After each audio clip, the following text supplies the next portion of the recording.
Mes amis, bonjour, on se retrouve aujourd'hui pour une nouvelle vidéo et cette fois-ci on va parler de l'Argentine et plus précisément de la politique de Javier Milei et de pourquoi j'investis en Argentine via le tracker, donc via l'ETF Argentina qui est ticker ARGT.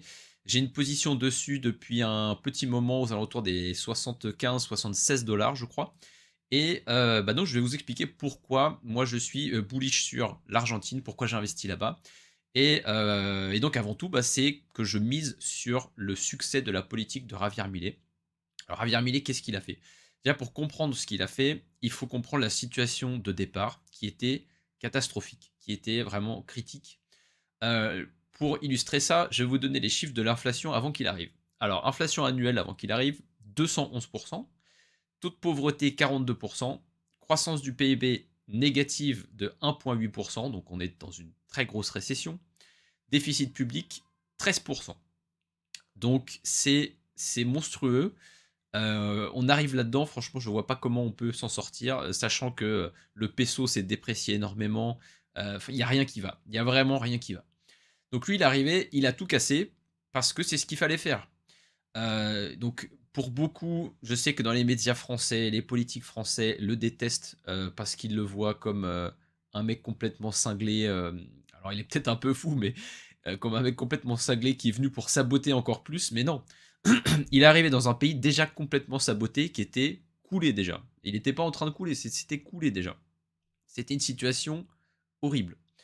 Lui, il est arrivé et il s'est dit, il faut que j'expose tout, quoi. Donc il a dit, je vais dynamiter le gouvernement, c'est ce qu'il a fait. Il a divisé le nombre de ministères par deux, donc il a restructuré complètement le gouvernement, il a viré tous les ministères qui servent à rien, il a fusionné des ministères ensemble pour réduire les coûts, et donc ça a fonctionné. Le déficit public s'est réduit, il a libéralisé le commerce, il a ouvert les marchés aux capitaux étrangers, donc, ça donne quoi? Suppression des barrières douanières, facilitation des importations, ce qui fait que baisse des prix, puisque plus de concurrence, donc baisse des prix.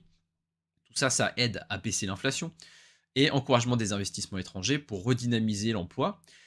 Dérégulation des secteurs clés, donc assouplissement des règles dans l'énergie, les télécoms et le travail, avec l'objectif finalement de rendre l'économie plus flexible et réduction des contraintes sur le marché du travail. Donc c'est tout l'opposé de ce qu'on fait en Europe et en France. Ça génère forcément de la croissance, même si on passe par un moment difficile, évidemment, hein, puisqu'on est sur une politique d'austérité pendant un certain temps. On n'a pas le choix parce que on est dans un pays, comme je le disais, qui coule, donc c'est-à-dire qu'il faut financer la dette. Étant donné qu'on est un pays à risque, avec une inflation galopante, avec une devise qui est en train de se déprécier, nos taux d'emprunt sont gigantesques. Donc vous ne pouvez pas financer un déficit si vos taux d'emprunt sont à 80 ou 100%, c'est pas possible. Donc il était obligé de passer par là. Donc lui dire, l'accuser de dire voilà, à cause de lui la pauvreté a explosé machin, déjà c'est faux. Il y a eu effectivement une grosse hausse de la pauvreté pendant 6 mois. Mais ça, c'est comme ça, c'est l'austérité. Il y a beaucoup de gens qui ont perdu leurs emplois, etc. Mais ça a duré une petite période de temps et maintenant, ça repart du bon côté. Il vaut mieux ça qu'une situation qui dure des années ou des dizaines d'années où on s'en sort jamais et une population qui fait que se précariser non-stop. Donc, dernière chose qu'il a fait, c'est remboursement de dettes. Il a remboursé plus de 4 milliards de dollars aux créanciers internationaux et ça a renforcé la crédibilité du pays. On le voit maintenant, hein, les banques commencent à changer un petit peu leur fusil d'épaule et donc hausse de la confiance des investisseurs qui pousse les marchés obligataires à la baisse.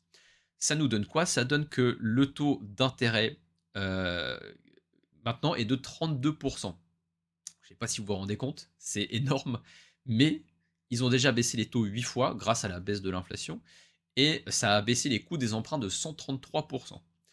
Donc après tout ça, on va reprendre tout ce que je vous ai donné au début.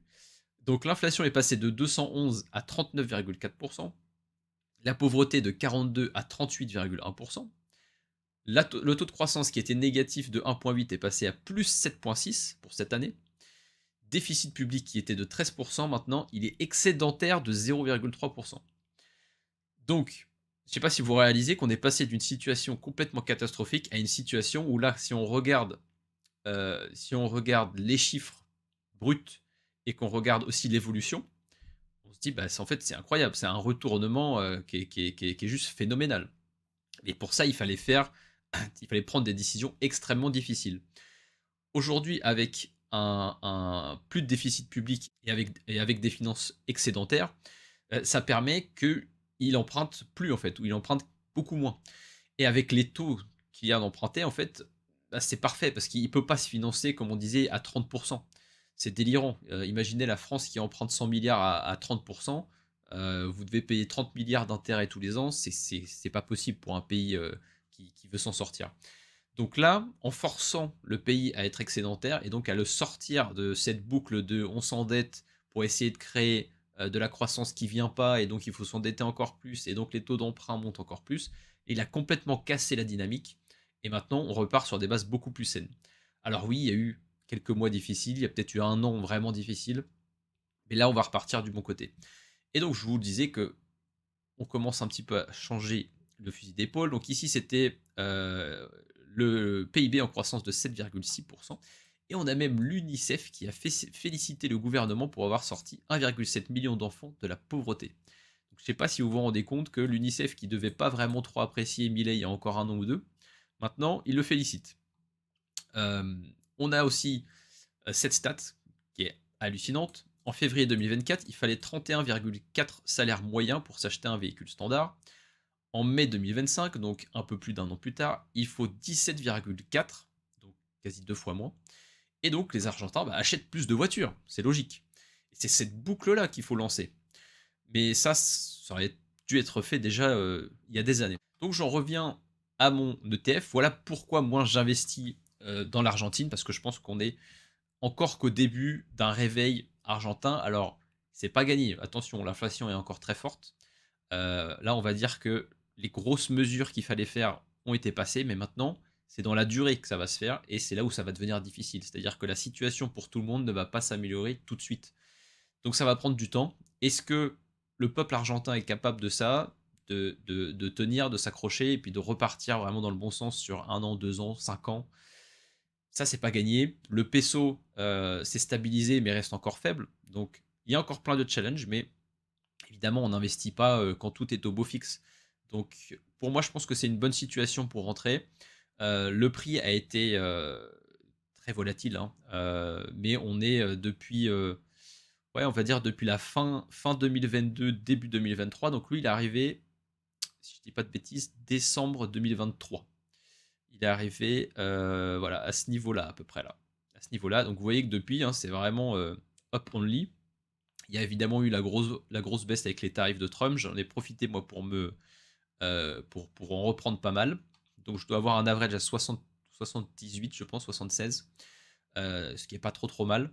Mais c'est une position que je compte tenir pareil assez longtemps. Et étant donné que c'est sur un tracker, c'est assez facile de rentrer sortir. Si vous voulez une exposition je dirais un peu plus agressive, vous avez Mercado Libre. Mercado Libre, c'est le Amazon de l'Argentine et de l'Amérique du Sud, en gros. Donc ça vous expose vraiment directement au marché argentin et sud-américain. Évidemment, ici, vous allez avoir des variations encore plus importantes de prix, puisque vous ne misez pas sur un indice, mais sur une action toute seule. Donc c'est aussi une possibilité. Moi, j'ai fait le choix de prendre un ETF aussi parce que pour les ETF, moi, j'ai pas besoin de demander d'approval de mon management au boulot. Donc, c'est beaucoup plus simple pour moi d'acheter et de vendre que pour les actions. C'est un peu plus compliqué pour moi. Donc, j'ai décidé de la jouer un peu plus safe et de passer par un ETF. Mais vous pouvez aussi vous exposer via cette action. Euh, c'est une des plus grosses, hein. Voilà, ça pèse quand même 120 milliards de dollars. Donc, c'est pas non plus n'importe quoi. Et vous voyez qu'on a une très très belle croissance. Et si vous pensez que l'Argentine, mais que aussi l'Amérique du Sud a encore un beau potentiel, et ben vous pouvez miser également sur cette action. Voilà, c'est tout pour aujourd'hui. Je voulais un petit peu vous montrer cette partie de mon portefeuille qui est donc pas en action directement, mais qui est sur un ETF. C'est le seul ETF que j'ai en portefeuille, mais ça me permet voilà, de m'exposer sur le marché sud-américain et l'Argentine en particulier.